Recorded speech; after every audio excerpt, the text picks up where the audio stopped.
Hello dear students. So today we are going to start a part 2 of our chapter, that is electric charges and field.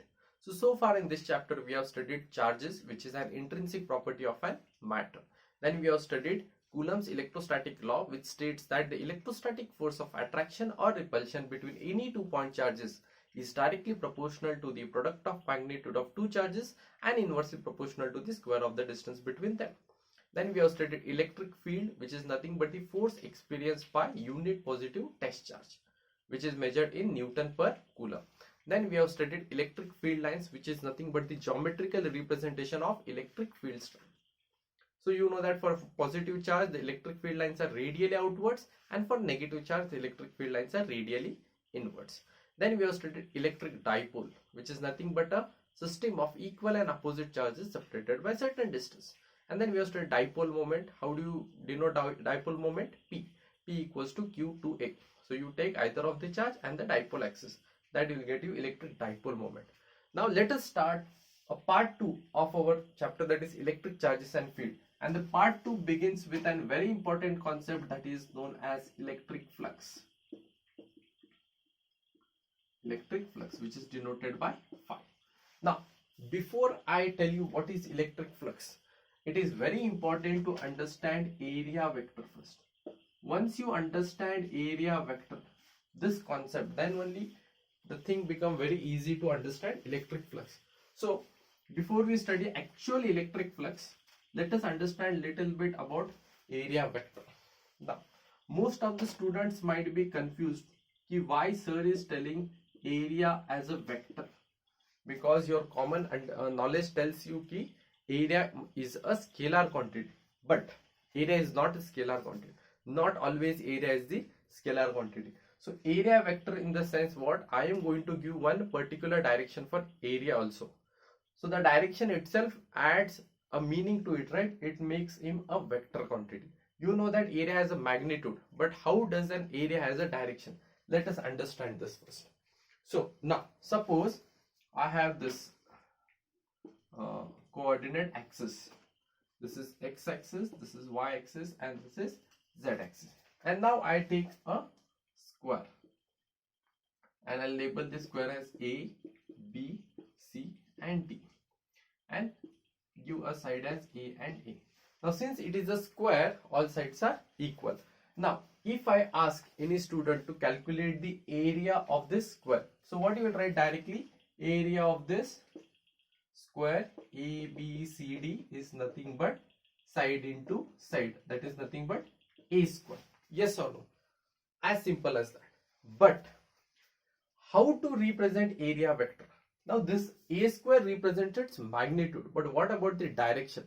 So you know that I can also write area as this area with an vector sign as a cross product of two sides. I can take cross product of two sides. What you have done, this A square, you have taken this one side and this one side, A into A became A square, which is nothing but the area of the square. Now if you remember cross product we have studied last year in motion in plane topic. See, if the concept of cross product and dot product, if it is not clear, you will not understand this concept. It is very essential to understand vectors. In motion in plane topic already we have studied vectors, in which we have in detail studied cross product and dot product. So if you don't know cross product and dot product, then it becomes very difficult to understand. Okay, but still I'll try to explain you in as much basic fundamental way. Okay, now if I take the cross product of two sides, any two sides, because since it is a square, all sides are equal, so I can write AB cross BC. I am taking this one side AB and BC. So what is AB? A. What is BC? A. And this A into A will give me what? A cross. Yes or no? But if you remember, cross product of two vectors will always give a vector quantity. Yes or no? See, we have dot product and cross product. If you multiply two vectors, you may either get a vector quantity or you may get a scalar quantity. When you multiply two vectors and you get a vector quantity, then it's a vector quantity. So cross product of AB and BC gave you a square. So these are vector quantities. So cross product of two given you a vector quantity. Now this a square is the magnitude. But since it is a cross product, it should also have a direction. So what will be the direction of this? So remember, the cross product of two vectors will get you a direction which is represented by a unit vector. If you remember, we have seen x, y, z, where x has a unit vector I cap, y had a unit vector j cap, and z has a unit vector as k cap. Yes or no? So if this is on x and y plane, so z will give me what? Z cap. This z will give its direction. So you remember that the resultant or the direction of the cross product is always perpendicular to the plane. Is always perpendicular to the plane. Now these things already we have studied in our first year. Okay, so if you don't know the cross product, dot product, the things become very difficult. Okay, like we have seen cross product by right hand thumb rule. If I take two vectors, vector A and vector B, and if I close this finger, if I encircle this finger, so I am encircling A and B, A and B. So A and B, its direction is given perpendicular to the plane of A and B. Thumb gives me the direction of this. Thumb gives me the direction of the cross product of two vectors, which is perpendicular to the plane. There is one more rule that is called as right hand calves rule. If I take this marker and if I calves with my finger, so I am calving with my finger A and B vector. So the tip of this marker will give me what? The direction of A and B. Are you understanding? Are you able to understand this? Got it? Like we have said it, right hand corkscrew rule also. When I rotate this screw, so when I am rotating this A and B, so when the screw is going inside, when I rotate anti-clockwise, it is coming outside. So these vectors are here and its direction is either inwards or outwards. The vector are here, the direction is upward. The vector are here, the direction is downwards. The vector is here or here, this side, this side. Are you understanding? So two vectors are perpendicular, two vectors are in one plane and its direction is perpendicular. This thing already we have studied. Whenever you take cross product of two vectors, its direction is always perpendicular to the plane. Its direction is always perpendicular to the plane. So I am taking two vectors AB and BC. So cross product of two vector, its direction will be always perpendicular to the plane. Yes or no? So here perpendicular to the plane is what? Z axis. X is linear, Y is in the plane, and Z is in the third axis. So this will give me what? This K cap is the unit vector. Unit vector. What is unit vector? Whose magnitude is 1. Unit vector ka, it will have just one work to show the direction, and unit vector is along Z axis. Z axis. Are you understanding? So why I have explained you area vector. See, nobody will ask you question on area vector, but it is very important to understand electric flux. What area vector tells you? Area vector is always perpendicular to the plane. This is my plane, X and Y. Its direction will be in the Z. Are you understanding? If I take X and Z, its direction will be in the Y. If I take Y and Z, if I draw that plane in Y and Z, the direction will be in the X. So the importance of area vector is, it is telling you where it is the direction. If this is my plane, suppose if I take, this is one vector, this is one AB and this is BC. AB and BC. Its direction will be here. If I take this way, AB, BC, direction will be here, perpendicular. If I take AB here and BC here, direction will be always perpendicular. So remember that. Is that clear? Okay.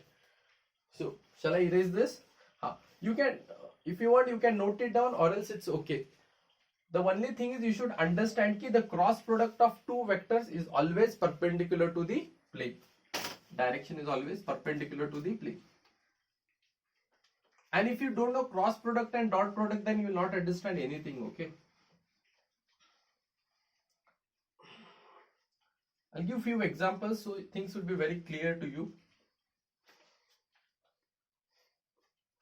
Okay, suppose I take again my coordinates. I hope you are familiar with the coordinates, right?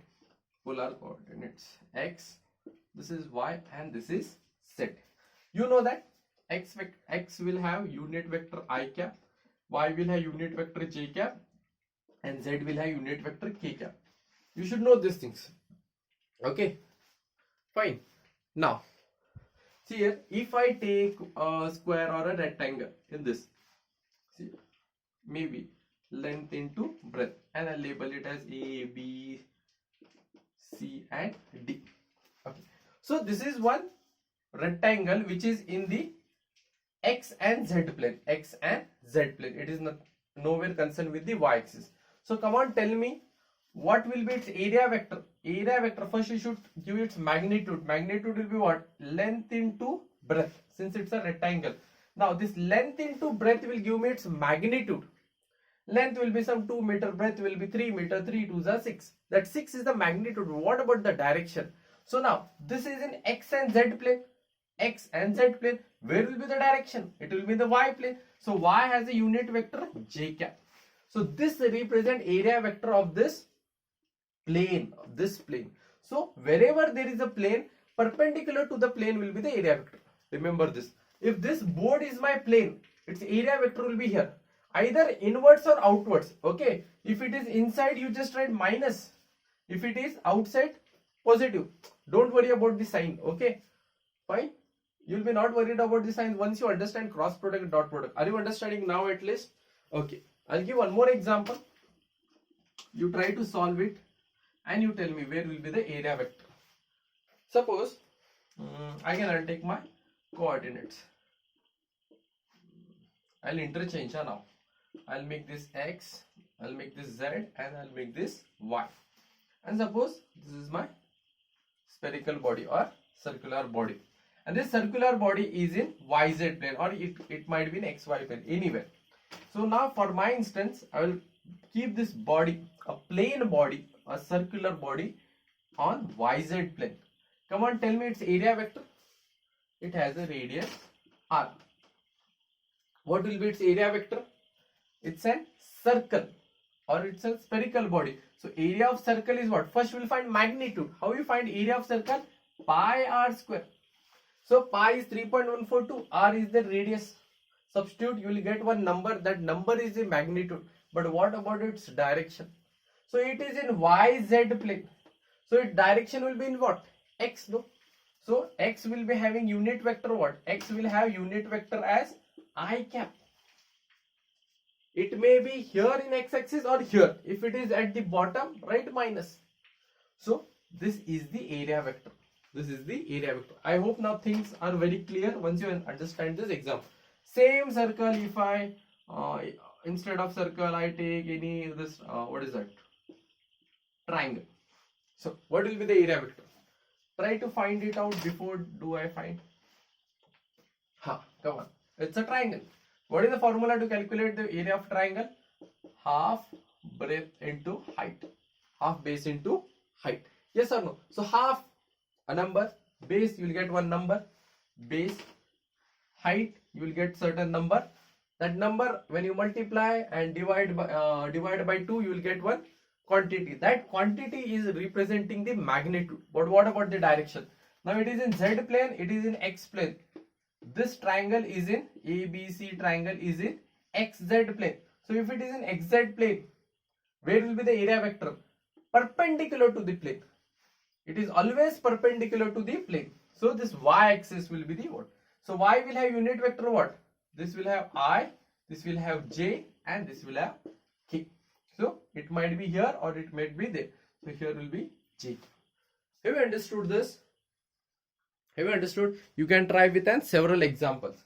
So it is very essential to understand area vector, though it does not carry any marks for the examination. But to understand the concept of electric flux, it is very much essential to know the area vector. Okay. Now, coming back to our main topic, that is electric flux. Again, let me clear it, students.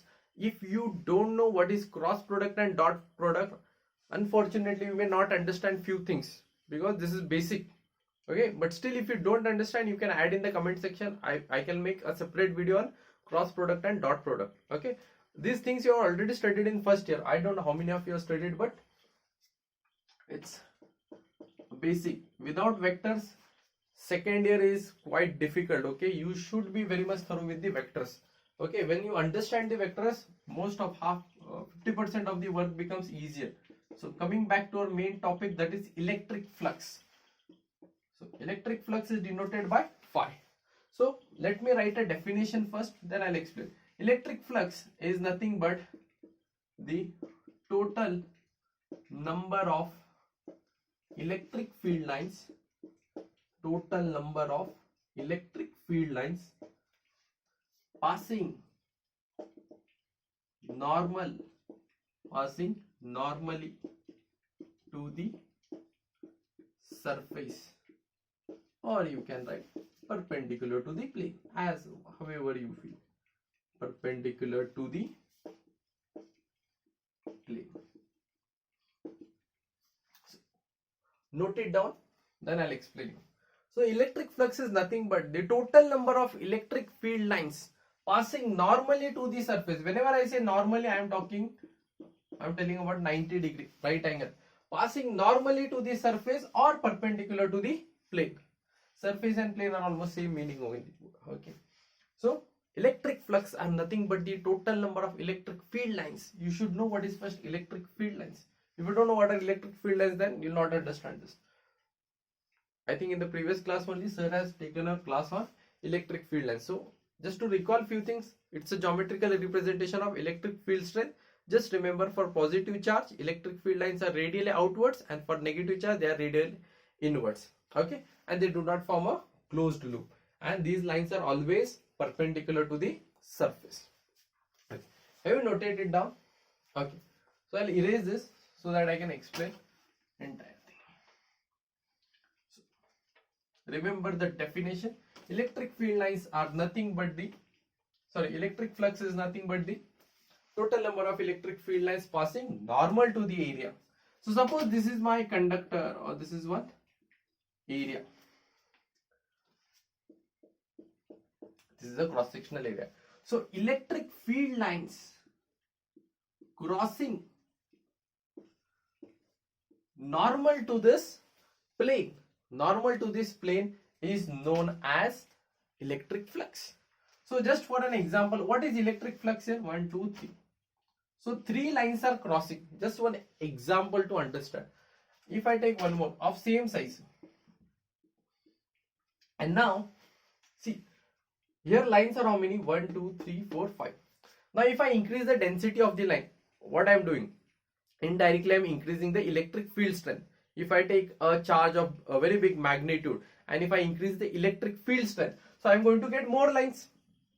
As simple as that. More the density of electric field lines indicates more stronger is the electric field. So now where I am getting 1, 2, 3, 4, 5 lines, right? So if I increase the electric field strength, this is case 1.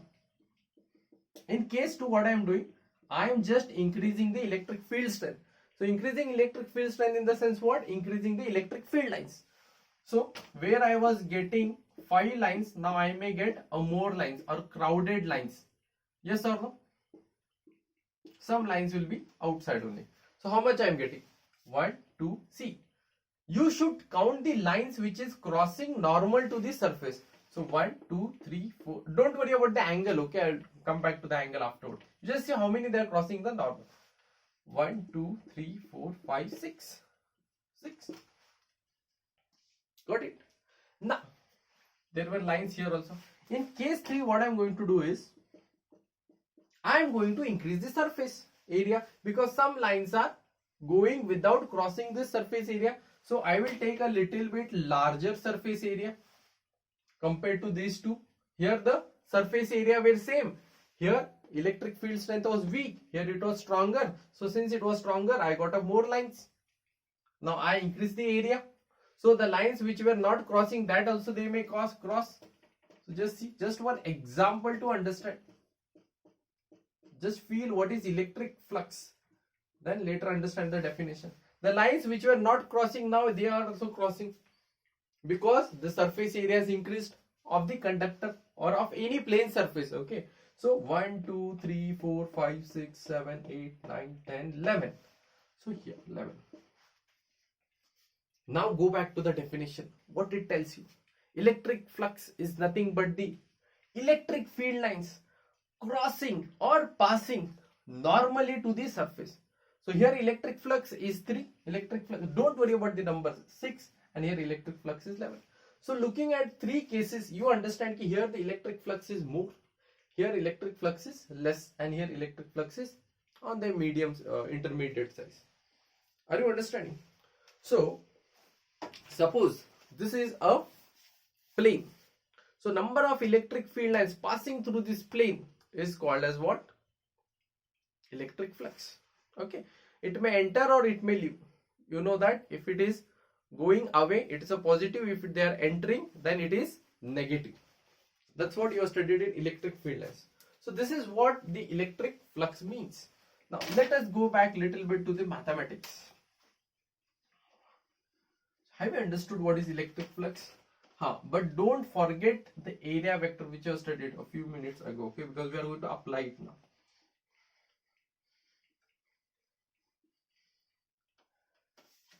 Now, students, just a minute.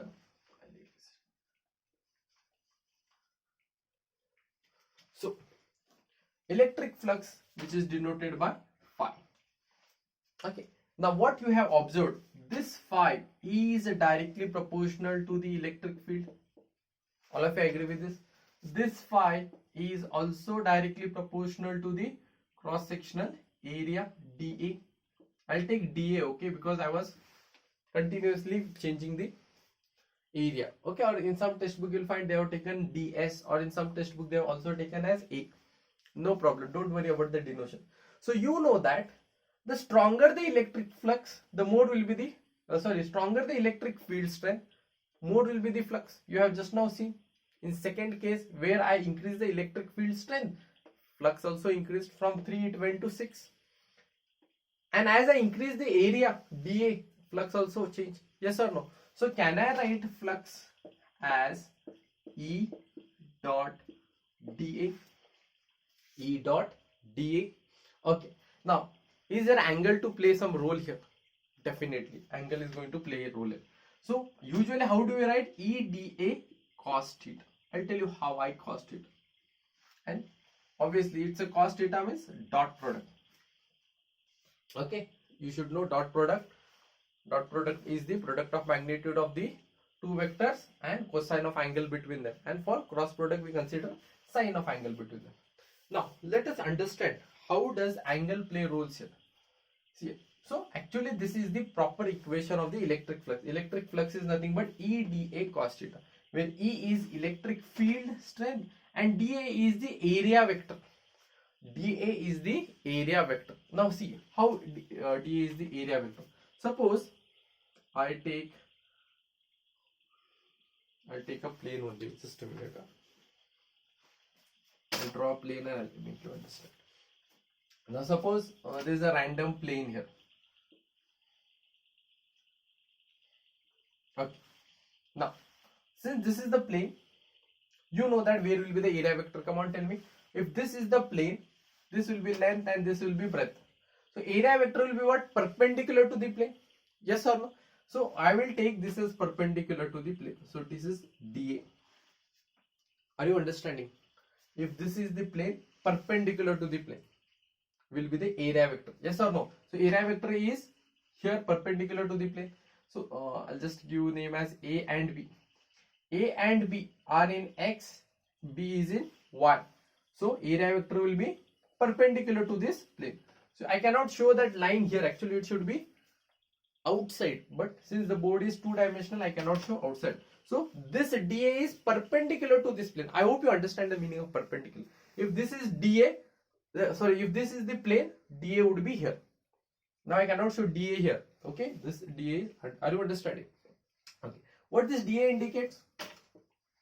Area vector. right? Now suppose a electric field line, see these things are clear. I have made it clear in the earlier cases. Let us understand how does the angle play roles here. Now suppose if I take a random electric field line, see if they are perpendicular to the plane, no problem. If one electric field line is passing this way,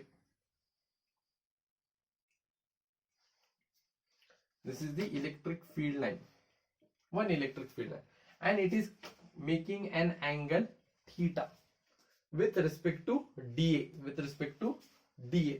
Now come on, you tell me. Now this is the vector. Electric field is a vector quantity. It is understood. Now you can resolve this vector into two components. Yes or no? You can resolve this component into vector into vertical component and horizontal component. It is somewhat like this. This is one vector R. So how you resolve this vector? Vector A and vector B. So vertical component you take A sin theta and horizontal component you take B cos theta. That's what you have studied in projectile motion, resolution of vectors. So you assume that this is the resultant vector E. So this vector E can be resolved into two components. Yes or no? Imagine this is a right angle triangle where this is the opposite side and this is the base of that or adjacent. So this component will be what? E cos theta. It is always better to show with a vector. This component will be E sin theta. Do you agree with this? Do you agree with this? Look this. This is the resultant and I have resolved this vector into two components. Horizontal component and vertical component. So horizontal component is E cos theta and the vertical component is E sin theta. Now go back to the definition of electric flux. Electric flux is nothing but the electric field lines crossing normal to the area. See, field lines may come randomly, but which field lines is contributing to electric flux is very important. Look here. This E cos theta is perpendicular to the plane. I made it very clear. Wherever is the area vector is always perpendicular to the plane. So E cos theta is also perpendicular to the plane. This is in the plane. This might be in either X or Y, but it is not perpendicular to area vector. Are you understanding? See, go back to the definition. What definition tells you electric flux is electric field lines passing perpendicular to the plane. So which electric field lines are actually passing? E cos theta or E sin theta? E cos theta. They are along dA, right? And you know that I made it very clear. dA is always perpendicular to the plane. So E cos theta is also perpendicular to the plane. So by definition, this is contributing for electric flux. This is doing nothing. Are you understanding? So angle play roles here. So E is vector, dA is vector, vector giving you a what? A scalar product actually. So electric flux is a scalar quantity. So I take a dot product. Are you able to understand now? So why I have written cos theta? So I should write component of E cos theta is contributing flux, not E sin theta. Have you understood? Have you understood? Okay. Is that clear now? Okay. So now this is the proper definition of the electric flux. So what you have observed here is one thing I want to tell you. If this was theta, this is E. This was E cos theta, which is dA, which is along dA, and this was E sin theta. Now what you observe here is when the angle is decreasing, when this angle is decreasing, when it is becoming 0 degree, flux is maximum. When it is increasing, flux becomes 0. Are you understanding? So that's what we know, basic trigonometry, right? If you don't recall this thing, you know that. So you know that flux is more when E is more, flux is more when dA is more. And one more case, when theta equals to 0 degree, when theta is becoming lesser, electric flux is maximum. When theta equals to 90 degree, electric flux is minimum. If you don't remember this, you know that cos 0, this 0, when cos 0 degree, because cos 0 degree is 1. So 1 into this maximum, because any trigonometric function, sine and cosine will have maximum value as 1. So it will attain a maximum value when angle is 0 degree and cos 90 degree is 0. So in that case, electric flux will be minimum. So come on, can you tell me what will be its SI unit? its SI unit will be what? Electric field is what? Newton. I'll just write SI unit of electric flux is, electric field is what? Newton per coulomb, and dA is what? Area, meter square. So this is the SI unit. Remember, electric flux is a scalar quantity. Electric flux is the scalar quantity. Why scalar quantity? Because it is a dot product of E dot dA. So two vectors multiplying and giving you scalar. See, don't just simply write cos theta. See, in exam they will never ask why cos theta and when cos theta came. But you should understand which component of E plays a role for the flux. So this is the scalar quantity. Have you understood this? Okay. Now try to get the dimensional formula of this. So what will be the dimensional formula? See if you can try. Newton, all of you know, M1, L1, T minus 2. So per coulomb in the sense what? All of you know, I equals to Q by T. So Q will be what? I into T. So I is what? Per coulomb in the sense, right? I into T. So I is ampere and T is time. Okay. So ampere into time, and then meter square is what? Meter square is L square. So what will be the dimensional formula? M1, L1, and this will be L cube. This will go up. This will go up, right? So T minus 1 will become T minus 3, and A will become what? A minus 1. A minus 1. It's correct, right? You can just verify it once again. Fine. Is that clear? You can just verify it, okay? I think it's clear, right? So you have understood, right? So Newton means force kilogram meter per second square. M1, L1, T minus 2. So per coulomb is what? Ampere into time. So it will shift up. So it will become A minus 1. And this T will become minus 1. Minus 2 minus 1 will be minus 3. And this L square and L1 will become L3. Are you understanding? Okay. So we have understood ki when dA and E are parallel, flux is maximum. That is theta is 0 degree. Same meaning. And when dA and E are perpendicular, so this dA is very important. That tells you the area vector. In this case, flux is minimum. In this case, flux is minimum. Okay, fine. And you should remember one thing: if the field is outside, if the electric field lines is outwards, then flux will be, I'll write it here, when field is outwards, flux is positive. When field is inwards, flux is negative. Okay, this we have already studied in electric field lines. For positive charge, outwards; for negative charge, radially inwards. And remember one more thing: flux for a closed loop is always 0. If you take any closed loop, for that flux will be 0. What reason you are going to tell you?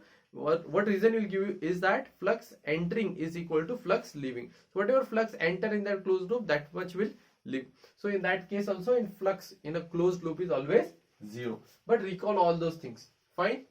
Okay. Have you understood this? That will stop. We'll meet in the next class where we are going to study Gauss law. Okay, which is based on electric flux itself. Okay. Thank you.